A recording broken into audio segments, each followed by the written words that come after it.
이번에 사목단상으로 나눌 이야기는 단체 유지를 어떻게 해야 되는가 라는 겁니다. 코로나가 2년이 되면서 많은 문제점이 생겼을 거예요. 많은 성인 단체들도 어려움을 겪고 있지만 가장 크게 타격이 오는 곳은 주일학교와 청년일 겁니다. 특히 청년의 경우 나이가 제한이 있잖아요. 그 나이 제한을 푸는 순간 어디까지가 청년인가 라는 또 물음표가 던져지게 되기 때문에 또 회사나 그런 학교나 이런 곳에서 가장 크게 압박이 오는 곳이 청년 쪽일 겁니다. 왜냐면은 아무래도 회사를 다닌다고 하면은 직급이 낮기 때문에 눈치를 볼 수밖에 없겠고요. 또 학교나 그런 곳에서도 가능하면 종교 행사를 참석하지 않기를 바라는 은근한 압박이 있는 걸로 알고 있거든요. 그렇기 때문에 청년들이 아마 가장 큰 타격이 올 거라 예상이 되는데, 이 와중에 자연스럽게 오는 역할이 있습니다. 2년 동안 코로나가 지속되면서 새로운 사람이 유입이 안 되는 문제까지 생기면서 단체 유지가 굉장히 어려워졌다는 것이죠. 대부분의 단체는 성가대 전래단을 필두로 해서 복사단이 있는 경우도 있고 밴드가 있는 경우도 있고 율동체험부가 있는 경우도 있고 또 가끔 봉사단체들, 레지오, 성소모임 등이 있을 겁니다. 그래서 새롭게 들어오는 사람은 그래도 간간이 있지만 이 사람을 어떤 단체 활동을 하게 할 것이냐라는 것에 대해 물음표를 던질 수밖에 없겠죠. 가장 좋은 것은 본인이 하고 싶은 단체로 오는 것이 제일 좋지만 사회목자로서 그리고 청년 공동체를 위해서 어떤 선택을 해야 되는지 기준을 한번 이야기해 볼까 합니다. 우선 단체를 나눠야겠죠. 청년 공동체에 대해서 본당에 있는 공동체에 대해서 나눌 때 크게 두 가지 기준으로 나눌 수 있습니다. 청년 공동체를 유지하기 위해서 청년 미사를 계속 진행하기 위해서 반드시 필요한 단체, 곧 유지가 제일 중요한 단체가 있겠고요. 두 번째로는 그 청년 단체 공동체가 보다 확장하고 성장하고 다양성을 품을 수 있는 단체들이 필요합니다. 전자는 즉 공동체를 유지하기 위한 기본적인 베이스는 바로 전래단과 성가대예요. 전래단을 통해서 독서와 해설, 보편제한 기초뿐만 아니라 예물봉헌 등등, 그래서 많은 신자들을 이끌어주는 역할을 한다면, 성가대는 입당성가, 봉헌성가, 성체성가, 파견성가 뿐만 아니라 미사곡을 노래로 리드하면서 신자들이 한 목소리로 함께 미사에 집중할 수 있도록 도와주는 역할을 하겠죠. 바로 이 두 단체가 무너지게 된다면 미사 자체가 어려워지기 때문에 쉽지 않을 겁니다.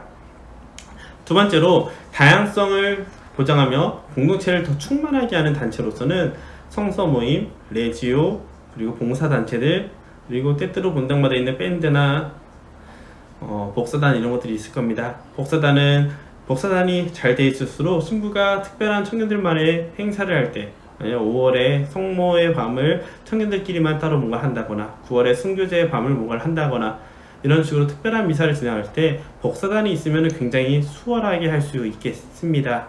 또 성서 모임이 잘 될수록 청년들이 말씀에 대한 의미를 더 깊이 알기 때문에 미사에 더 그 맛을 느낄 수 있을 거고요.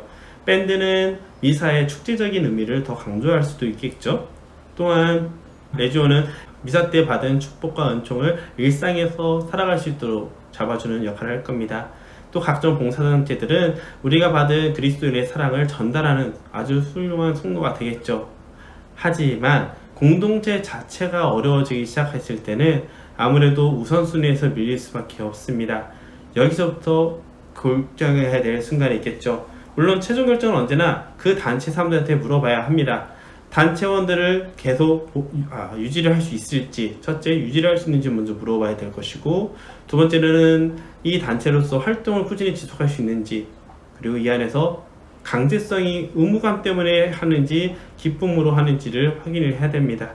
이런 것이 없다면 이 단체는 아마도 새로운 사람이 들어오기도 쉽지 않을 뿐만 아니라 본당에서 그것을 버티기 위해서 기존 멤버들이 더 힘들어지는 일이 벌어질 거예요. 즉 신앙생활을 하면서 하느님의 기쁨이 아니라 의무감에, 혹은 다른 사람이 도와주지 않는 것에 대한 실망에 아파할 수밖에 없겠죠.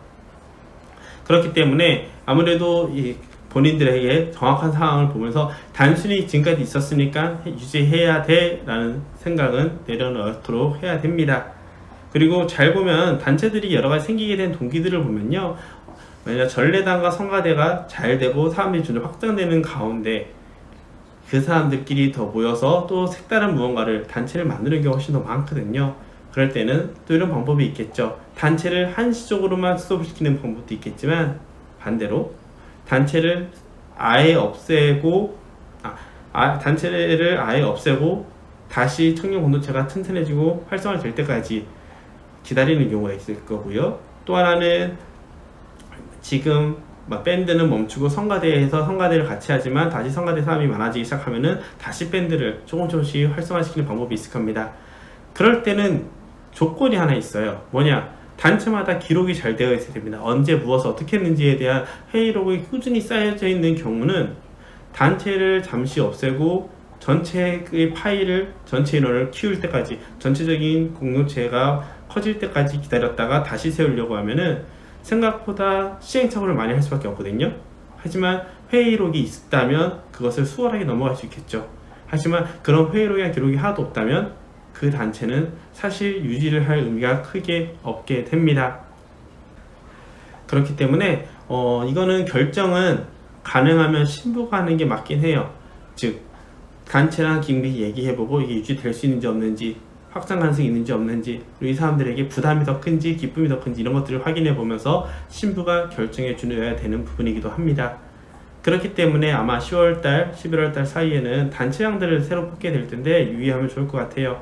내가 나 때에 없어지는 것을 막고 싶어서 억지로 유지하고 있는지, 아니면 이 단체 안에 기쁨이 있어서 그 기쁨을 통해서 더 확장되기 위해서, 더 많은 사람들의 기쁨을 나눠주기 위해서 있는지를 잘 살펴보면 좋을 것 같습니다. 자, 정리하면 성가대나 전래단 같은 경우는 한 번 없어지면 다시 만들기가 굉장히 힘들면서 미사 자체에 유지하기가 힘들어지기 때문에 어떻게든 유지를 하는 쪽으로 하는 것이 맞다면, 나머지 단체들은 위기 상황에는 잠깐 멈췄다가 대신 기록이나 그런 것을 통해서 다시 활성화시키도록 준비를 하고 난 다음에 다시 위기가 지나갔을 때 만드는 것이 더 좋다는 생각을 가지고 있습니다. 그렇지 않으면은 서로가 억지로 상처받고 힘드는, 그리하여 코로나 위기가 우리 신앙의 위기가 되고 각 사람들마다의 관계 위기로도 다가올 수 있기 때문이죠.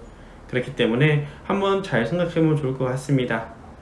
그저 관성으로 이루어졌다면 멈추는 것이 좋을 것이고, 관성이 아니라 기쁨을 통해서 더 많은 사람들이 그 기쁨을 함께하고 한다면 유지하고 더 지원하는 것이 맞겠죠. 이것을 볼 수 있는 가장 쉬운 방법은 우리 단체 활동을 통해서 사람들이 와서 함께 더 많은 사람들이 찾아오고 싶으냐, 아니면 누군가가 오기만을 바라지만 사람들이 와서 머물지 않고 쉽게 떠나느냐, 이런 것들을 보시면은요, 우리 단체가 앞으로 유지를 해야 될 의미가 있는지, 아니면 방향성을 잃은 것이 아닌지, 혹은 이미 그 필요성이 사라졌는지를 확인할 수 있는 방법이 될 겁니다.